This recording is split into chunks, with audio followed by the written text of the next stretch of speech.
രാഹുൽ മാങ്കൂട്ടത്തിൽ ഒരു ലൈംഗിക ഇരപിടിയനാണെന്ന കാര്യം കോൺഗ്രസ് നേതൃത്വമുള്ളവർക്ക് നേരത്തെ തന്നെ അറിയാമായിരുന്നു. ആരെല്ലാം അത് നിഷേധിച്ചാലും ഷാഫി പറമ്പിലിന് അത് നിഷേധിക്കാനാകില്ല.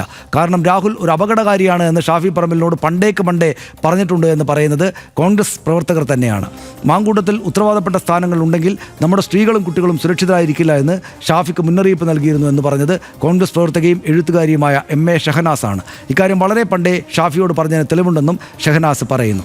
KSUവിലെയും യൂത്ത് കോൺഗ്രസിലെയും പെൺകുട്ടികളെ മുതൽ കോൺഗ്രസിലെ തന്നേക്കാളേറെ മുതിർന്ന വനിതകളെ വരെ ഇയാൾ ലൈംഗികോദ്ദേശത്തോടെ സമീപിച്ചിരുന്നു എന്ന് പറയുന്നതും കോൺഗ്രസ് പ്രവർത്തകരായ സ്ത്രീകൾ തന്നെയാണ്. രാഷ്ട്രീയമായി എതിർപക്ഷത്ത് നിൽക്കുന്ന സ്ത്രീകൾ, മാധ്യമപ്രവർത്തകർ എന്ന് വേണ്ട കണ്ണിൽ കണ്ട സകല വനിതകളോടും അശ്ലീലം പറഞ്ഞ, എന്നിട്ടും പാർട്ടിയുടെ ഫ്യൂച്ചർ ഇൻവെസ്റ്റ്മെന്റ് എന്ന് വാഴ്ത്തിക്കൊണ്ട് ഈ ഇരപിടിയനെ ഗോഡ്ഫാദർമാർ മല പോലെ വളർത്തി. പത്തനംതിട്ടയിൽ നിന്ന് പാലക്കാട് കൊണ്ടുപോയി സീറ്റ് നൽകി. അടിമുടി രാഷ്ട്രീയ പോരാട്ടം നടന്ന മണ്ഡലത്തിൽ പാർട്ടിയുടെ മുഖമായി ഈ മോശക്കാരിൽ മോശക്കാരനെ അവതരിപ്പിച്ചു. ഒറ്റ കാര്യമേ RDX പറയാനുള്ളൂ: രാഹുൽ മാങ്കൂട്ടത്തിന് അനുകൂലിച്ചവരെയും എതിർത്തവരെയും രാഷ്ട്രീയ കേരളം തിരിച്ചറിയുന്നുണ്ട്.